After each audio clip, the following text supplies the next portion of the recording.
저는 오늘 이 말씀을 가지고 여러분과 함께 예수님이 내 기도를 무시할 때라는 제목으로 귀한 은혜의 말씀을 나누기를 원합니다. 여러분, 좀 전에 제가 조금 어그로 관심을 끌만한 어떤 제목으로 설교를 시작을 했습니다. 예수님이 내 기도를 무시할 때 여러분들은 어떻게 하시나요? 아니, 질문을 바꾸자면 예수님한테 무시당했다고 느껴지는 상황은 여러분 어떤 때예요? 아마 이분의 상황을 들으시면 그렇지, 이분의 감정이 그런 감정이겠구나, 나도 그런 감정이 있었는데 라고 하면서 아마 조금 공감이 되실 수 있을 것 같아요. 어떤 교회의 한 집사님이 자기 교회 담임 목사님을 찾아왔습니다. 그리고서 이렇게 얘기를 하는 거예요. 목사님, 제가 정말 오래 기도한 기도의 제목이 있었어요. 그리고 처음에 기도할 때는요, 반드시 하나님께서 내가 기도한 이 기도에 응답해 주실 것이고 문을 열어주실 거야 라고 하는 소망이 제 마음 가운데 있었습니다.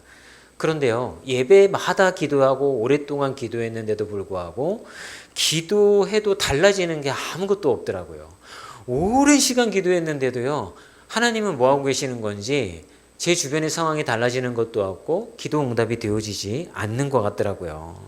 목사님, 하나님이 제 기도를 안 드시는 걸까요? 아니면 저를 무시하는 걸까요? 아마 이분이, 이 집사님의 고백이 이분만의 고백은 아닐 겁니다. 우리가 신앙생활을 하다 보면 여러분 동일한 그런 느낌을 가질 때가 있어요. 막 기도하면서도 마음 가운데 하나님 듣고 계신 거예요? 내가 이렇게 기도하고 열심을 다해서 기도를 하고 금식하며 기도하는데 왜 상황은 바뀌지는 게 아무것도 없는 거예요? 왜 나아지는 건 아무것도 없는 거예요? 하나님, 혹시 저 거절하시는 거예요? 아마 이런 마음이 있으실 거예요. 저는 이걸 언제 느꼈냐면 고등학교 때 신앙생활하면서 느꼈어요.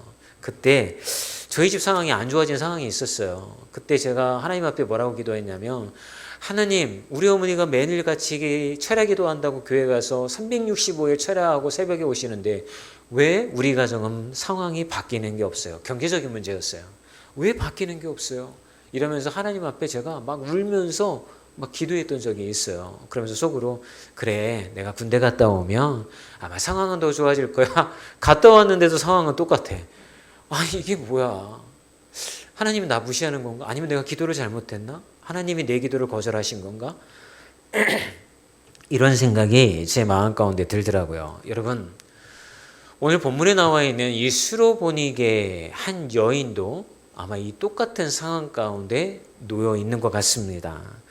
이 여인에게는 귀신 들린 딸이 있었던 것 같아요. 이 딸을 고쳐보고자 이 여인이 예수님을 찾아왔습니다. 그런데 자신의 딸을 고쳐달라고 하는 이 여인의 그런 어떤 외침에 예수님께서는 단칼에 거절을 하십니다.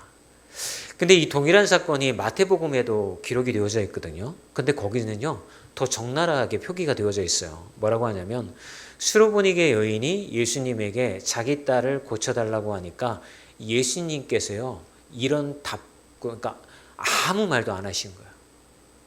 그냥 무시해버리신 거예요. 예수님께 거절당한 것처럼 보였던 바로 이 순간에, 그런데 본문은 우리에게 뭐라고 이야기를 하냐면, 이 수로보닉의 여인에게는 진정한 진짜 믿음이 있었다라는 얘기를 우리에게 해주고 있는 거예요. 그래서 오늘 말씀의 포인트는 뭐냐면요, 거절당했다라고 느끼는 순간 기도했고 예수님 붙잡았지만 응답되어지지 않아서 거절당한 것처럼 느껴진다고 했을 때에 도대체 이 여인이 붙잡았던 믿음은 무엇이었을까?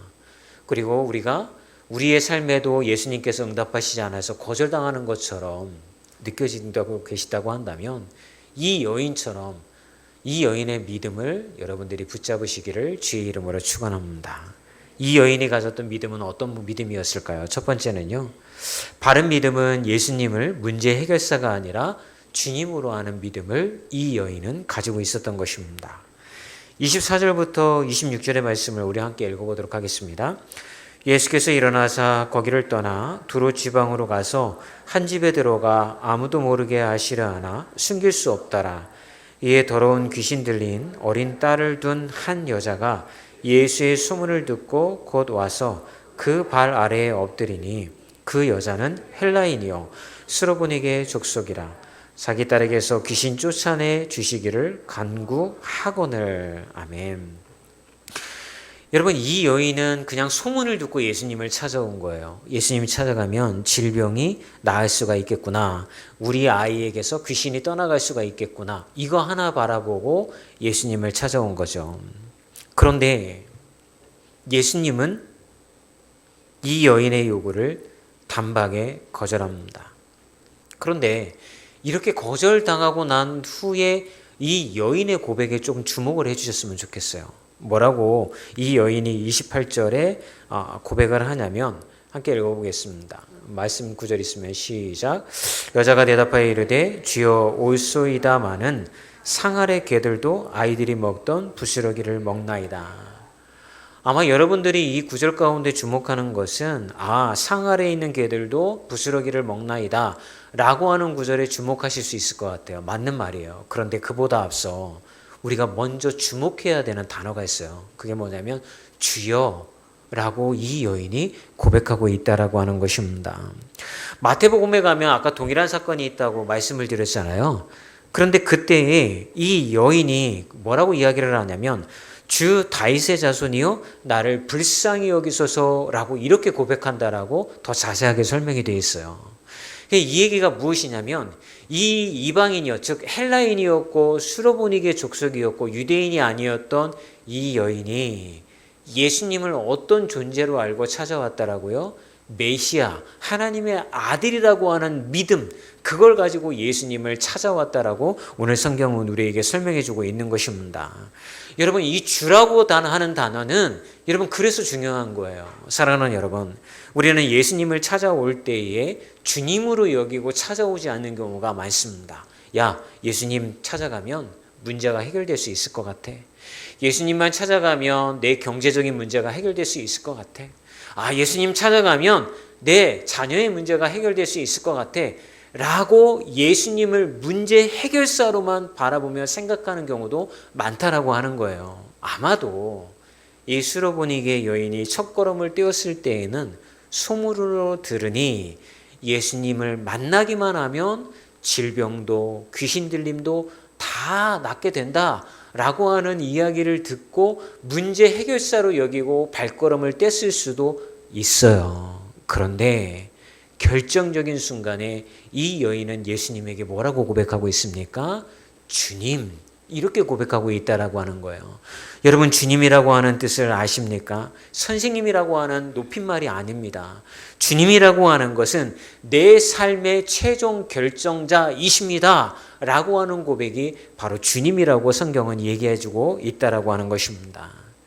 이거에 대해서 자세하게 설명해주고 있는 게요, 마태복음 8장에 나오고 있는 백부장에 관한 이야기입니다. 어느 날 로마의 100명의 군사, 지금으로 이야기하면 중대장급, 우리 교회에도 중대장이 한 명 있는데 하여튼 중대장급 그렇게 군사를 운영하는 그 정도 직책에 있는 사람이 어느 날 예수님을 찾아옵니다. 근데 이 사람은 로마의 백부장이었잖아요. 근데 예수님에게 찾아와서 뭐라고 얘기하냐면 제 하인 중에 종 중에 병든 자가 있는데 예수님께서 말씀하시면 제가 데리고 있는 종이 병이 날 줄 믿습니다. 뭐 이렇게 얘기를 합니다. 근데 어떻게 무슨 마음이신지는 모르겠지만 예수님이 그 백부장에게 그래? 그러면 너희 종에게 가자. 내가 병 고쳐줄게. 이러면서 발걸음을 떼신 거예요. 그런데 놀라운 건 뭐냐면 중풍병으로 집에서 앓고 있는 이 종에게 가시려고 하는 예수님을 제지하면서 예수님 저도 백부장이기 때문에 무슨 일이 있으면 제 휘하에 있는 군사들에게 이렇게 지시를 내립니다. 말 한마디만 하면 다 이루어집니다. 예수님도 가실 필요가 없습니다. 하물며 예수님이시니 예수님도 말씀 한마디만 하시면 제 종의 중풍병도 나을 줄 믿습니다 라고 이런 고백을 하는 거예요. 예수님이 거기서 깜짝 놀라십니다. 내가 유대인 중에서도 이만한 믿음을 가지고 있는 사람을 본 적이 없는데 어떻게 이방인이고 로마인인 너의 입을 통하여서 내가 이런 믿음을 볼 수 있겠느냐. 참으로 믿음이 뛰어난 자다. 네 종이 다 나았느니라 이렇게 말씀하십니다. 실제로 백부장이 돌아가니까 여러분 중풍병을 앓고 있었던 자기 종이 낳은 그런 이 기적과 역사가 일어나게 되어집니다. 여러분 여기서 중요한 건 뭐냐면 이 백부장도 그렇고 수로보니게 여인도요, 자신들의 방식대로 예수님에게 문제를 해결해 달라고 요청하지 않았다라는 거예요. 그들은 주님 이렇게 고백을 하는 거예요.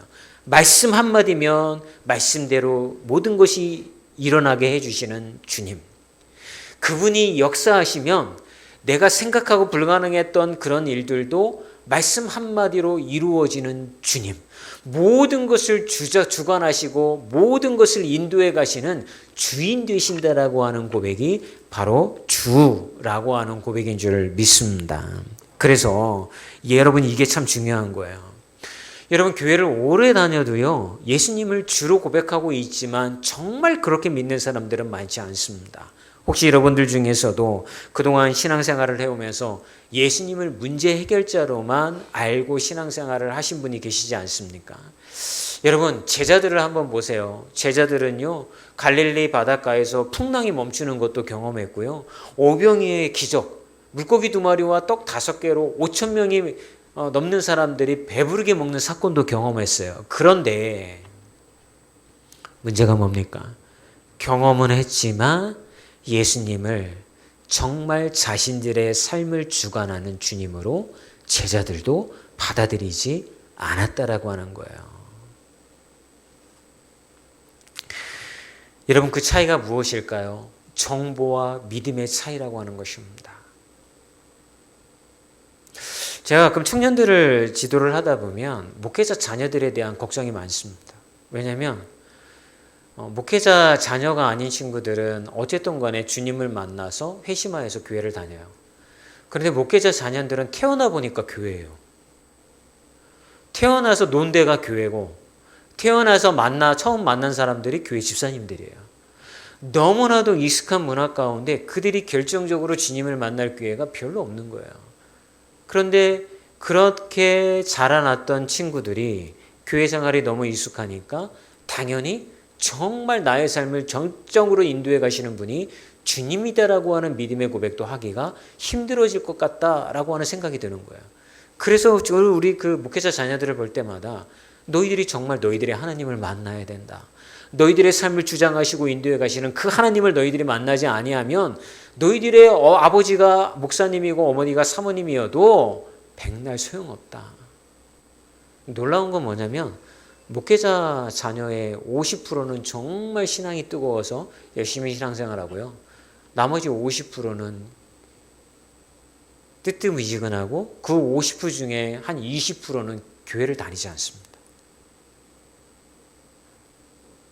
뭐가 잘못된 걸까요? 들은 건 너무나도 많은 거예요. 접한 건 너무나도 많은 거예요. 환경 가운데 그들이 예수님을 믿을 만한 여러 가지 것들은 너무나도 많았던 거예요. 그런데도 불구하고 자신의 하나님 메시아를 주로 고백할 만한 그 만나는 사건이 그들의 인생 가운데 없음으로 말미암아 그들은 주님을 주님으로 받아들이지 못했더라고 하는 것이죠. 그래서 오늘 저는 이 말씀을 통하여서 여러분, 믿음의 회복은 환경이 바뀌는 데서 시작되어지지 않아요. 예수님을 크게 보시는 여러분이 되기를 주의 이름으로 축원합니다. 주님이라고 하는 고백은 바로 예수님을 크게 보는 거예요. 지금 여러분 경제적인 문제나 여러분의 삶 가운데 자녀의 문제나 아니면 환경의 문제로 인하여서 고민하고 걱정하고 두려워하고 계십니까? 그러면 여러분이 바라봐야 할 것은 그 문제가 아니라 그 문제를 가지고 예수님 찾아와서 문제 해결해 주세요라고 하는 첫걸음을 떼셨다라고 한다면 거기서 멈추지 말고 주님은 이 문제보다 크시고 이 모든 것을 해결해 주시고 주관해 주실 분인 줄 내가 믿습니다라고 하는 수로보니게 여인이 가지고 있는 믿음에까지 나아가는 분들이 되기를 주의 이름으로 축원합니다. 그러면 여러분, 우리는 어떻게 해야 될까요? 계속해서 예수님에 대하여서 기도가 달라져야 되는 거예요. 주님, 이 문제 해결해 주세요가 아니라 주님, 제가 주님을 찾아왔사오니 주께서 은혜를 베푸시면 제가 생각하지 않았던 방법으로라도 이 모든 문제 가운데 길을 열어주시는 분이 되어주실 줄 믿습니다 라고 하는 기도로 나아가게 되어질 줄 믿습니다. 두 번째 수로보니게 여인이 가졌던 믿음은 뭘까요? 큰 믿음은 거절처럼 보여도 예수님을 놓지 않았다라고 하는 것입니다. 27절을 보면 이 여인의 고백이 참으로 대단하다라고 하는 것을 그 예수님이 하신 말씀이 참 민망하게 보인다는 생각이 들어요. 27절을 읽어볼까요? 시작. 자녀로 먼저 배불리 먹게 할지니 자녀의 떡을 취하여 개들에게 던짐이 마땅치 아니하니라. 이런 거 보면 예수님도 참 못됐어요. 그죠? 약간 뭐라 그럴까? 차가워. 저는 이런 데서 위로를 받아요. 왜냐면 제가 살아오면서 차갑다는 얘기를 종종 많이 들었거든요. 예수님도 차가웠는데 나 정도 내가 조금 차가웠다고 그래서 그게 큰 문제가 되겠어. 그죠? 목사 바라보지 말고 주님 바라보고 신앙생활 하셨으면 좋겠습니다. 아멘. 정말 예수님은 차갑게 끊어내셨어요. 개라고 표현하잖아요.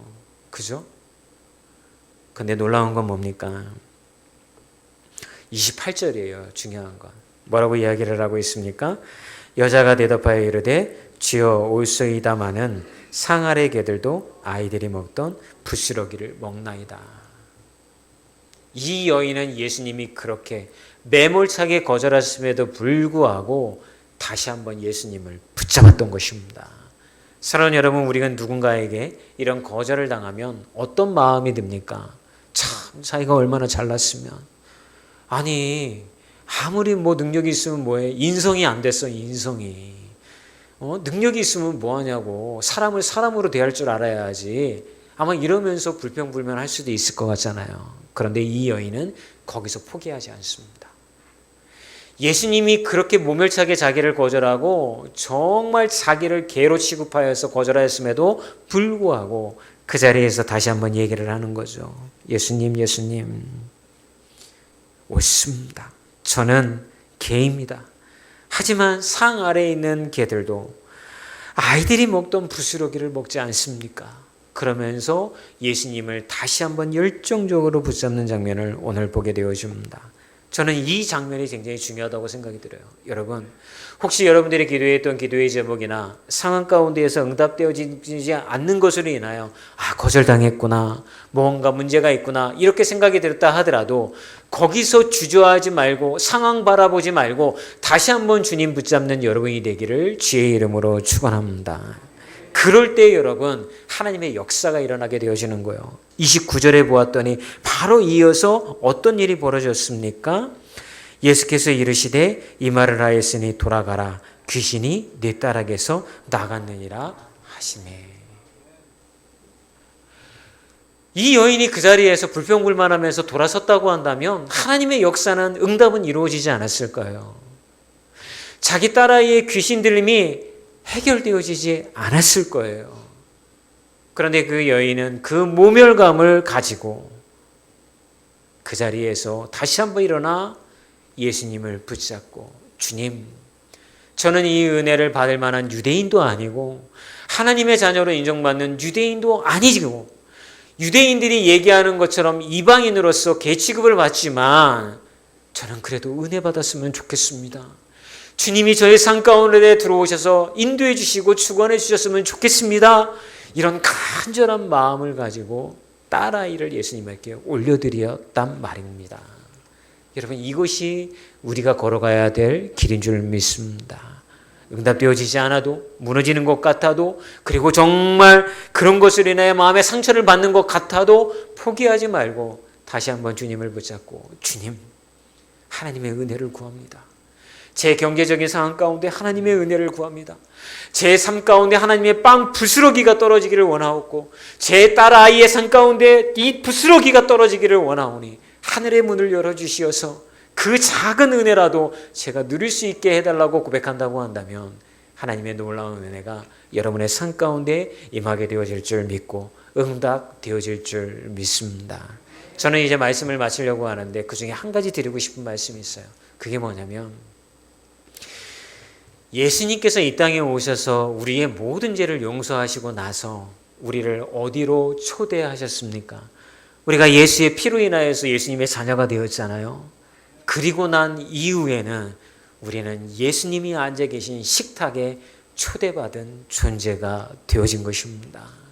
수로보니게 여인처럼 우리는 어쩌면 그 상 아래에 떨어지는 부스러기를 사모하면서 살아야 될 그런 존재였을지도 모르지만 예수님으로 말미암아 이제는 부스러기를 사모하며 살아가는 존재가 아니라 예수님과 함께 한 식탁에 둘러앉아 예수님이 떼어주시는 그 양식을 받아 먹는 존재로 하나님은 우리를 세워 놓아주셨다라고 하는 거예요. 이게 예수의 십자가의 은혜로 말미암아 우리의 신분이 예수의 자녀가 되었다라는 사실을 말씀해주고 있는 거예요. 그러므로 여러분, 부스러기를 얻어 먹으면서도 하나님의 응답을 경험해가며 살아가는 사람이 있는가 반면에 하나님의 식탁에 초대받았음에도 불구하고 그 빵의 은혜를 누리지 못하고 살아가고 있다고 한다면 얼마나 슬픈 일입니까? 여러분들이 누구라고요? 예수님이 앉아 계신 식탁에 초대받은 존재들이라고요. 예수님이 직접 빵을 떼시어서 먹여주시는 존재들이라고요. 그렇다고 한다면 여러분, 우리가 바라봐야 할 것은 어디입니까? 예수님이 직접 떼어주시는 그 빵에 초점을 맞춰야 되는 거예요. 눈길을 맞춰야 되는 거예요. 저 빵은 내 빵이구나, 나를 먹이시려고 떼어주시는 빵이구나 라고 하는 사랑과 흠모의 마음으로 하나님 앞에 나아간다고 한다면 여러분, 그 식탁의 풍성함을 여러분의 삶 가운데 누리게 되어질 줄 믿습니다.